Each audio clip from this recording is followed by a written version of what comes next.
Alors, ça me fait plaisir d'être avec toi ce matin. Et on fait un pari maintenant que tout est branché, tu m'entends. Et on va continuer effectivement dans cette série Irrésistible écosystème.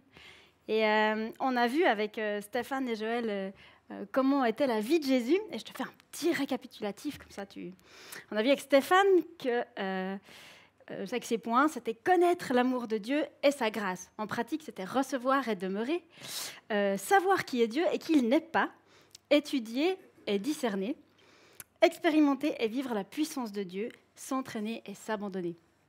Et Joël, il nous a parlé en pratique comment Jésus faisait ça. Et il nous a dit que Jésus croyait, voyait, ressentait, disait et faisait des choses que les autres ne faisaient pas. Donc la Bible t'invite à vivre différemment. Et comme Jésus, il vivait tous ces points, il produisait un fruit dans sa vie et c'est les miracles. Et il manifestait la puissance de Dieu avec le Saint-Esprit au travers de ses actes et de ses paroles. Et il nous dit dans Jean 14, verset 12, « En vérité, je vous le dis, celui qui croit en moi fera aussi les œuvres que je fais, et il en fera de plus grandes parce que je m'en vais au Père. » Donc les miracles, la guérison, délivrer des démoniaques, marcher sur l'eau, parler aux éléments, les multiplications miraculeuses et toutes sortes de choses, c'est des choses que tu peux vivre aujourd'hui. Et est-ce que toi, tu as déjà vu ou vécu un miracle dans ta vie? Si peu. Ah, quand même, levez les mains plus haut, que ça soit encourageant. Ah, voilà, merci. On a un Dieu vivant qui agit. Et est-ce que tu en veux plus dans ta vie? Oui. C'est le thème du jour. On va parler de ça. On va parler de ce que Jésus faisait pour produire une vie miraculeuse. Je vais prier. Et Saint-Esprit, on va t'inviter ici, tu es déjà là, mais on va être conscient que tu es là, Seigneur, et viens parler au travers de ma bouche et viens permettre qu'on ait des cœurs qui soient prêts à entendre ce que toi, tu veux nous dire aujourd'hui pour chacun. Amen.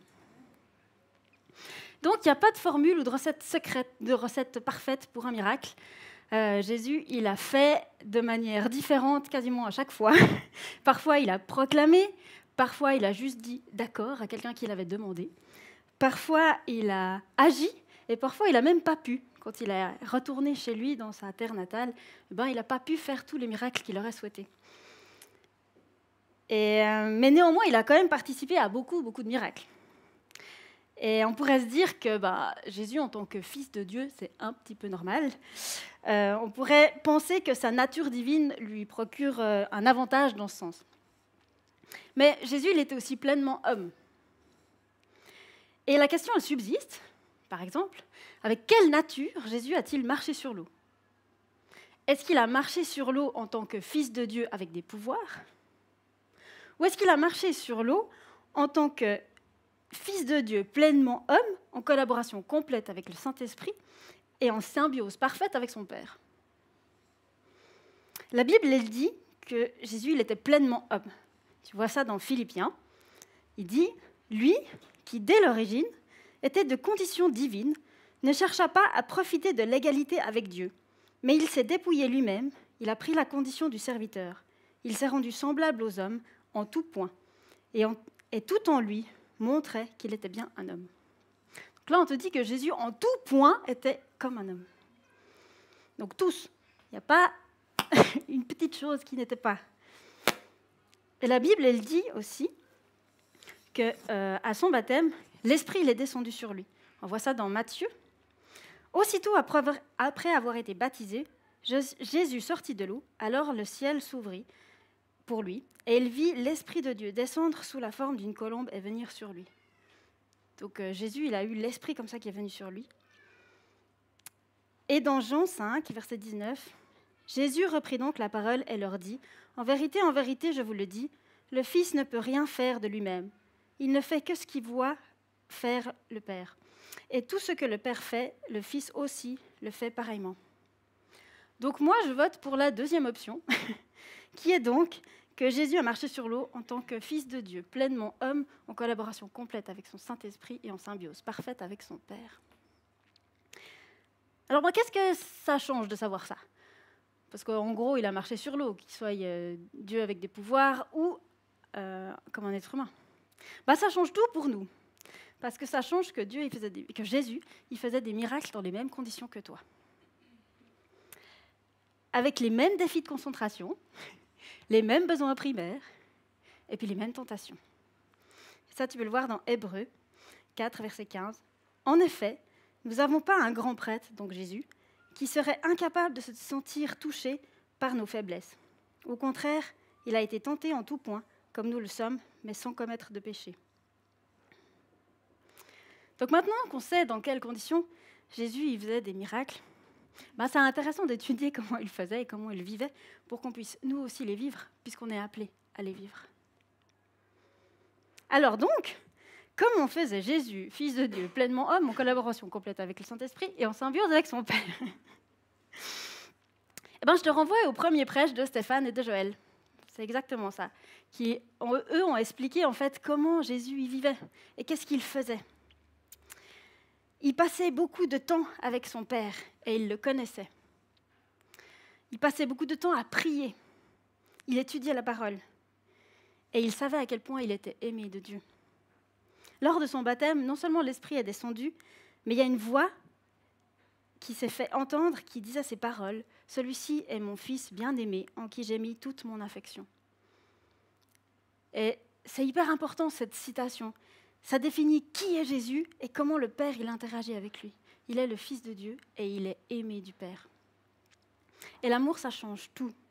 Il est central. Et Jésus, il est venu pourquoi? On le connaît tous par cœur, Jean 3,16. Dieu a tant aimé le monde qu'il a donné son Fils unique afin que quiconque croit en lui ne périsse point, mais qu'il ait la vie éternelle. Et c'est exactement ça. Jésus, il est venu parce que Dieu nous aimait. Ce monde, il existe parce que Dieu l'a créé pour nous. Et toi, tu es là parce que Dieu t'a désiré. Et Jésus, il est venu parce que Dieu, il avait envie, il a trouvé un moyen de rétablir notre relation avec lui. Et c'est ce qui motivait Jésus, c'est cet amour. On voit des fois quand il fait des miracles, il avait de la compassion pour les gens. Il les aimait. Et non seulement il les aimait parce qu'il le ressentait lui, mais parce qu'il ressentait l'amour de son Père. Donc Jésus, il ressentait cet amour puissant et il connaissait que Dieu, dans son amour, avait des plans parfaits. Et du coup, il avait une foi infaillible, une confiance absolue. Il était en totale dépendance. Il avait choisi de se soumettre à ses plans parfaits. Et du coup, il était en symbiose. Et comme il connaissait Dieu et il connaissait son amour, il savait aussi qui il était. C'était inscrit dans son identité. Il est le Fils de Dieu. Et du coup, il savait aussi qu'est-ce qu'il avait le droit en tant que Fils de Dieu. Son autorité. L'autorité de Dieu lui était déléguée. Donc il sait qui il est, il connaît la puissance de son Père et qu'il y a accès. Et il n'y a pas de doute quand Jésus il parle aux éléments, quand il parle à la maladie, quand il parle aux démons. Il n'y a pas de doute dans ses paroles parce qu'il sait qui il est, il connaît son Père et sa puissance, et puis il prend ce qu'il a le droit de prendre. Alors je te propose d'étudier un moment d'intimité de Jésus en prière. Et on ne va pas prendre n'importe quel moment, on va prendre un moment où c'était difficile pour Jésus. Et je te parle un peu du contexte. Donc Jésus il vient de fêter la Pâque avec ses disciples, la dernière Pâque. Et c'est celle où il va aller après à la croix. Et avant de se faire arrêter, il va aller prier dans le jardin de Gethsémani, parce que Jésus il est au courant de ce qui va se passer, il est un petit peu tendu, et puis il veut chercher du réconfort vers son Père. Et ça, tu peux le lire dans Matthieu 26, 36 à 39. Là-dessus, Jésus se rendit avec eux dans un endroit appelé Gethsémani, et il dit aux disciples, « Asseyez-vous ici pendant que je m'éloignerai pour prier. » Il prit avec lui Pierre et les deux fils de Zébédée, et il commença à être saisi d'une tristesse et d'angoisse. Il leur dit, « Mon âme est triste à en mourir. Restez ici et veillez avec moi. » Puis il avança de quelques pas, se jeta le visage contre terre et fit cette prière. « Mon Père, si cela est possible, que cette coupe s'éloigne de moi. Toutefois, non pas ce que je veux, mais ce que tu veux. » Et là, si tu connais l'histoire, il revient vers ses disciples qui se sont endormis, etc. Et cette prière, en fait, il va la faire 3 fois selon Matthieu. Et là, on voit donc les sentiments de Jésus, ce n'est pas des petites émotions. Il est triste à en mourir, il est en angoisse. Et il entre en fait en prière dans ses émotions. Et ce qu'il demande, c'est que cette coupe, elle s'éloigne. Et on voit là qu'il y a une part de Jésus qui souhaiterait éviter d'aller à la croix. Il dit si c'est possible. Il a peur, il est en angoisse. Et dans ce passage, on voit Jésus qui demande quelque chose à son Père, mais on sait à la fin de l'histoire, ce n'est pas ce qui s'est produit. Il dit, si c'est possible, mais toutefois, que ta volonté soit faite et non la mienne. Et c'est intéressant parce qu'on voit là Jésus qui vient comme il est devant le Père, avec ses émotions, avec son état, où il en est. Et puis il demande quelque chose à Dieu, mais comme il sait que son plan, il est parfait, il s'y soumet instantanément. Et on pourrait se dire que du coup, Dieu, il n'a pas répondu à sa prière. Mais la Bible, elle dit que toutes les prières sont entendues. Et dans Luc 22, verset 43, il dit au même moment qu'un ange est venu du ciel, lui apparut et le fortifia. Donc on voit que Dieu a répondu.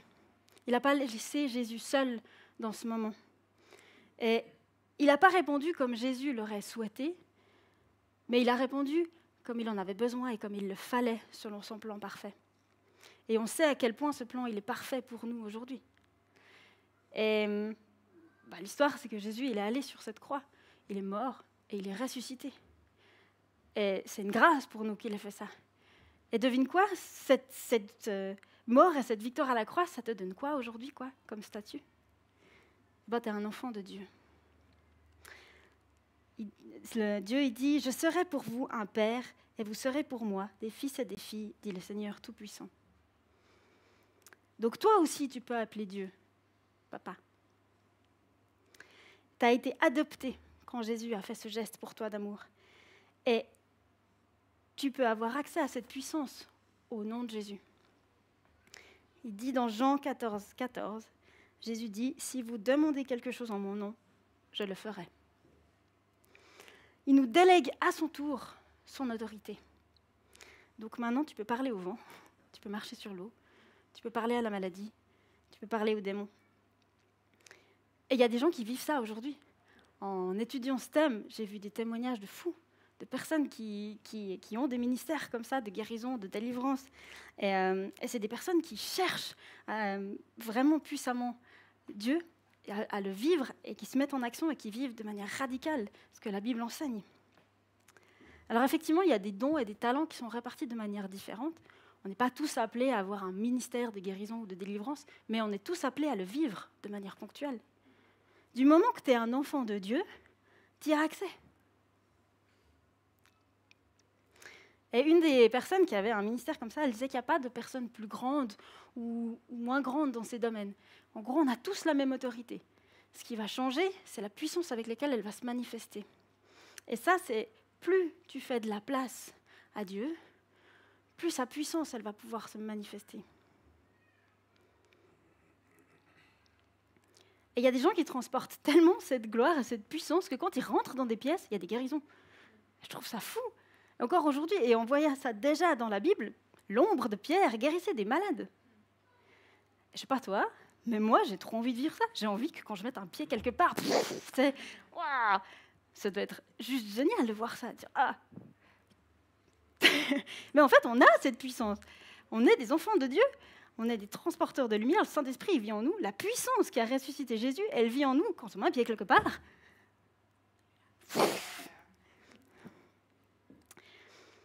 Mais c'est clair que si on ne le cherche pas, ça ne va pas nous tomber dessus. Et il y a un écosystème qui est parfait, en fait. Et pour ça, je vais te proposer le flipchart que je n'utilise jamais.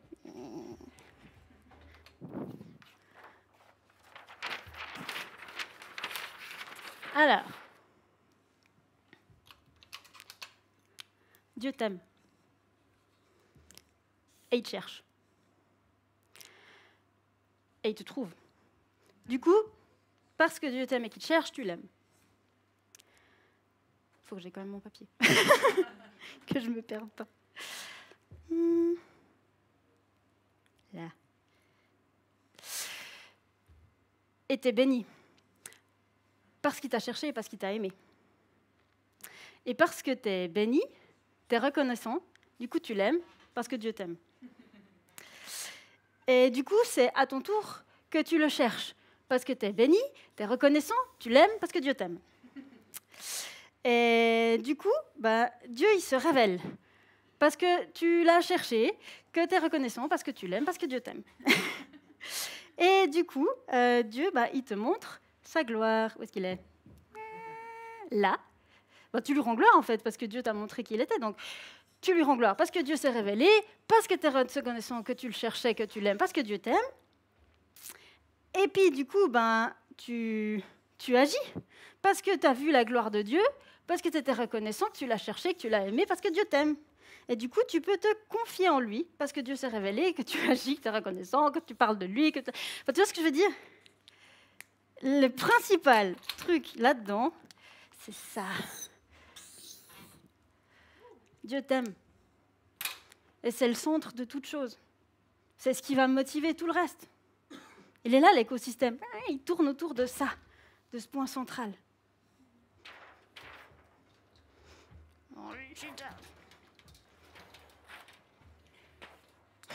Bim.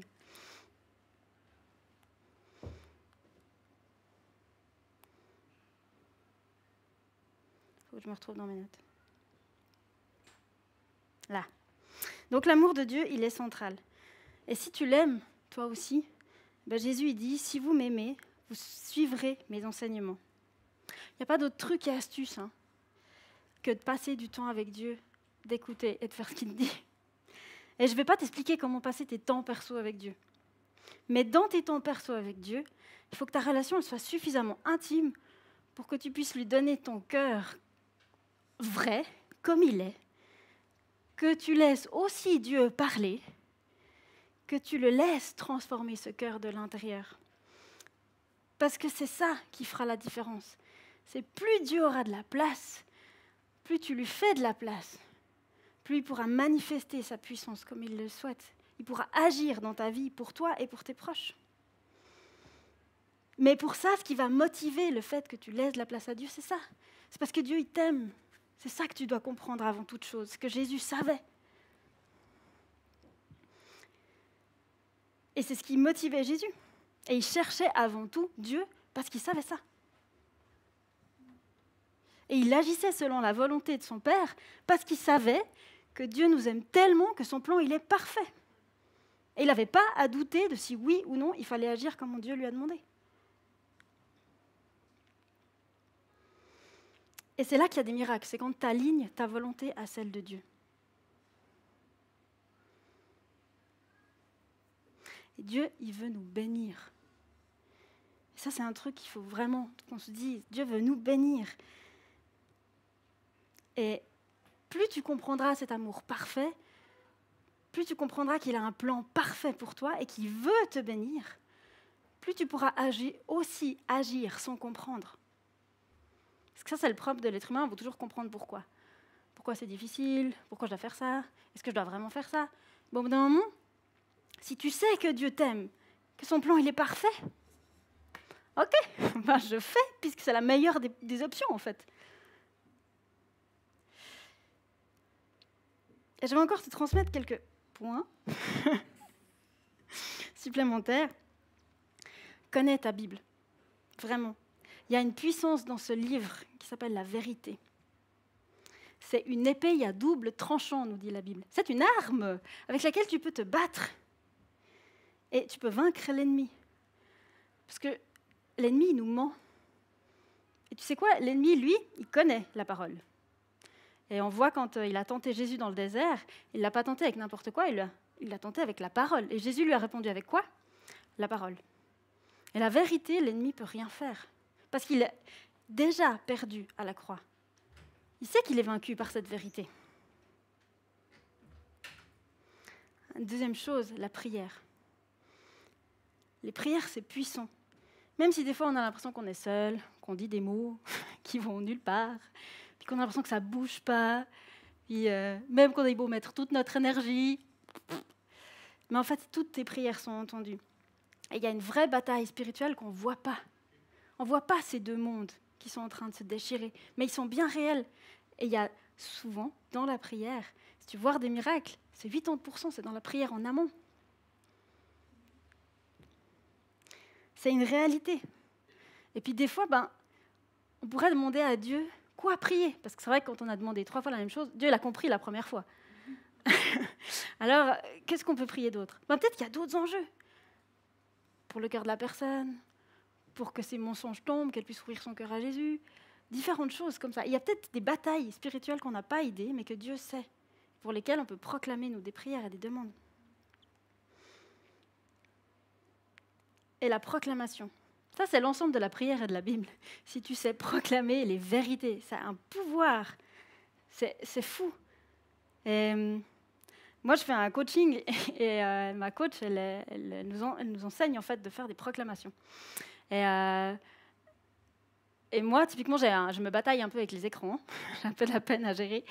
Et ma proclamation ces temps, c'est je suis libre des écrans et je les gère. Et ce n'est pas une proclamation style pensée positive, plus je le dis, plus je le croirai.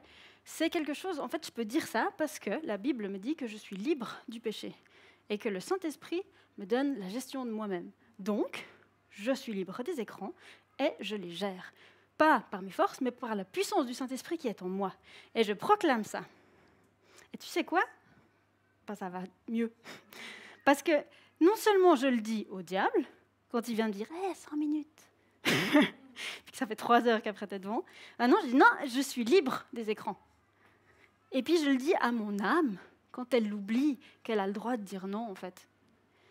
Et la puissance de la proclamation, c'est immense. Et je t'encourage à tester ça. Trouve celle qui te correspond, toujours basée sur la parole, sur cette vérité. Et proclame-la dans ta vie. Tu verras des fruits. Et parfois, eh bien, nos miracles, ils tardent. On attend des choses. Et tu peux venir, Elia, si tu veux. Et c'est un peu difficile dans ces moments-là. Et souvent, c'est à ces moments-là qu'on perd un peu le focus. Qu'on ne sait plus si ce qu'on demande, c'est juste ou pas. Est-ce qu'on est vraiment aligné à la volonté de Dieu ? Est-ce que Dieu est bon ? Et c'est là qu'il y a des mensonges qui rentrent, des fausses croyances, telles que, justement, Dieu veut bénir les autres, mais pas moi. Ou Dieu ne fera pas ce miracle. Dieu ne veut pas me bénir. Et tout ça, c'est des mensonges. Mais c'est une réalité. Il y a des gens qui sont guéris, puis il y a des gens qui ne le sont pas. Et ça fait partie des mystères de Dieu et sa volonté et son plan divin qui nous dépasse. Mais ça, c'est sa responsabilité à lui. Ta responsabilité à toi, c'est de garder ton cœur. La Bible, elle nous dit, garde ton cœur plus que toute autre chose. Fortifie ta foi. Quand c'est difficile, va chercher des gens qui ont, des témoignages qui vont dans ce sens-là. Parle-en à ton entourage, à une personne proche avec qui tu peux prier pour ce thème. Va lire dans la Bible. Souviens-toi de ça. Remets les vérités à leur place.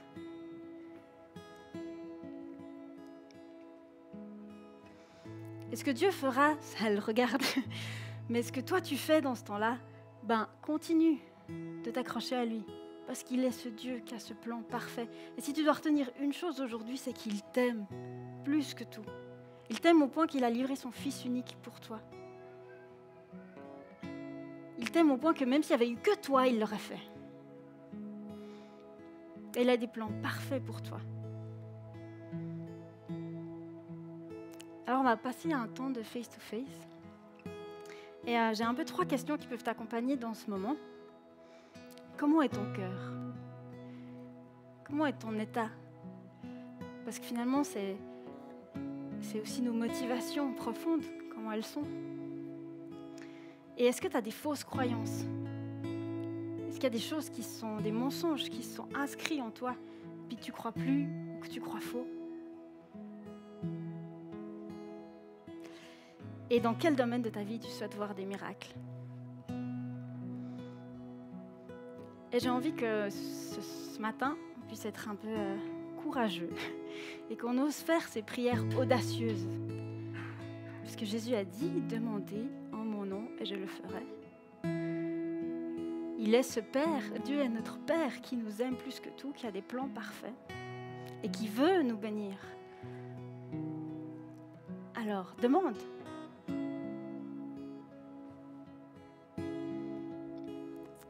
On sera derrière avec l'équipe du Face-to-Face, il y aura Christian, moi et Claudia. Donc on peut prier pour toi si tu en as besoin, mais priez aussi entre vous. On n'est pas plus ou moins que les autres. Chacun de vous peut prier aujourd'hui pour un miracle. Et je vais commencer par prier pour ce moment.